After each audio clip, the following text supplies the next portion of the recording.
प्रथमा सूक्ति। उद्यमेन हि सिद्ध्यन्ति कार्याणि न मनोरथैः न हि सुप्तस्य सिंहस्य प्रविशन्ति मुखे मृगाः। अर्थात प्रयास करने पर ही कार्य की सिद्धि होती है। सोए हुए शेर के मुंह में शिकार खुद होके प्रवेश नहीं करता, उसे स्वयं शिकार करनी पड़ती है, उसके लिए पराक्रम करना पड़ता है। द्वितीया सूक्ति ही। उद्यमेन विना न दैव सिद्धि ही।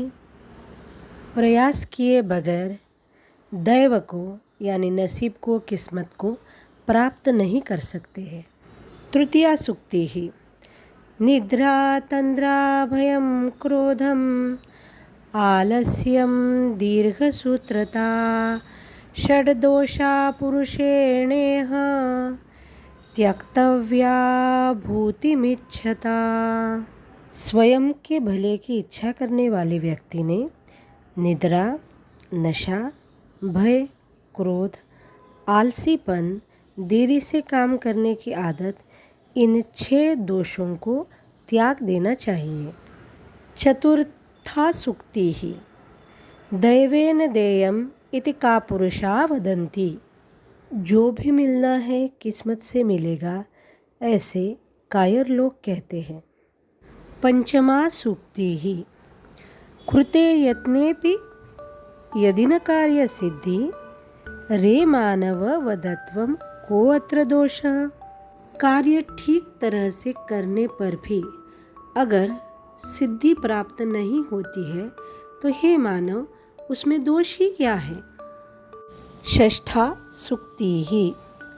यस्तु क्रियावान स एव मानवः अथवा पुरुषः। अर्थात जो हमेशा कार्यरत रहता है वही मानव या पराक्रमी पुरुष होता है। सप्तमा सूक्ति ही।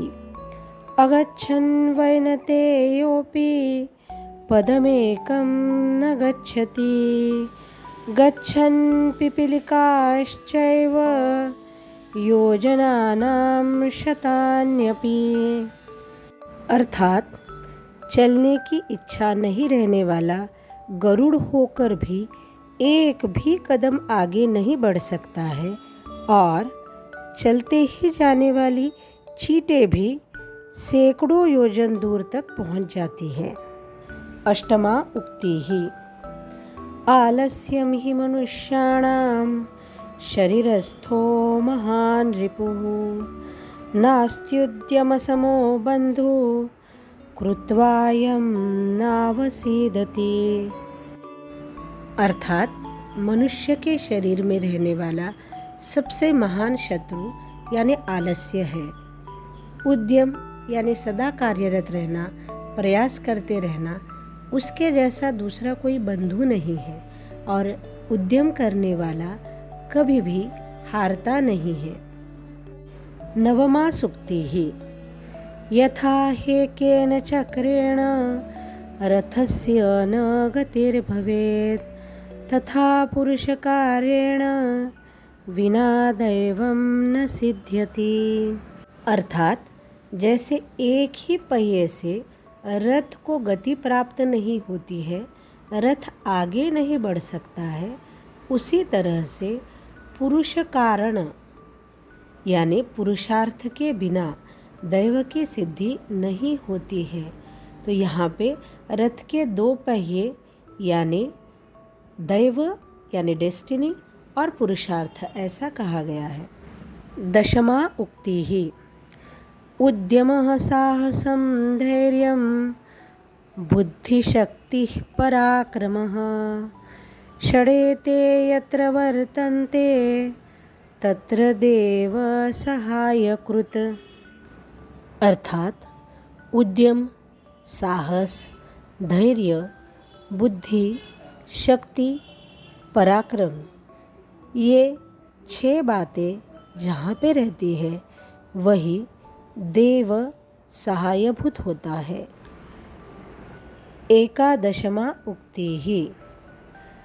काष्ठादग्ने जायते प्रत्यमानात् भूमेस्तोयं खन्यमाना ददाति सोत्साहानां नास्त्यसाध्यं नराणां मार्गारब्धा सर्वयत्ना फलन्ति। अर्थात लकड़ी में बार बार घर्षण करने से अग्नि उत्पन्न होती है। ज़मीन को जितना खोदते जाएंगे हमको जल की प्राप्ति होती है। उत्साही लोगों के लिए कुछ भी असंभव नहीं है। जिन लोगों ने योग्य मार्ग पे मार्गक्रमण शुरू कर दिया है उनके सारे प्रयत्न सफल ही होते हैं। 12मा सूक्तिः यथा खनन खनित्रेण नरो वार्यधिगच्छति तथा गुरुगतां विद्यां शुश्रूषुरधिगच्छति। अर्थात ज़मीन पे खोदने का काम करने के बाद मनुष्य को पानी की प्राप्ति होती है, जल की प्राप्ति होती है। उसी तरह से गुरु के पास जाकर गुरु की सेवा करने वाले को विद्या प्राप्त होती है।